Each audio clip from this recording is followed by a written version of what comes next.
Mayor Karachi Murtaza Wahab का रात गए गुल प्लाजे का दौरा, रेस्क्यू कामों का जायजा लिया, ऑपरेशन मजीद तेज करने की हिदायत भी की। मीडिया से गुफ्तगू में उन्होंने कहा कि 70% इमारत क्लियर हो चुकी है। प्लाजे के मुनज़्ज़म हिस्से में मलबा हटाने का काम जारी है।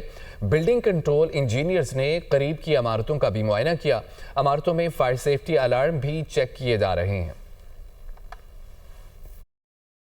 बाय एंड लार्ज इस वक्त 70% बिल्डिंग का मुकम्मल हो चुका है, उसको क्लियर कर दिया गया है। इस वक्त 80% 75% बिल्डिंग के अंदर एक्सेस है और हमारे लोग तमाम फ्लोर्स के ऊपर जा रहे हैं। बिल्डिंग जो है इस वक्त जो उसका एरिया गिरा नहीं है वो एक्सेसिबल है और वहाँ पे हमारे रेस्क्यू वर्कर्स जा रहे हैं। फिलिंग का सिलसिला और जो स्ट्रक्चर है कंक्रीट उसको तोड़ने का सिलसिला जारी है और वो एहतियात के साथ काम किया जा रहा है। बिल्डिंग कंट्रोल के इंजीनियर सुबह आज मुआयना करके गए हैं आसपास की बिल्डिंग्स का।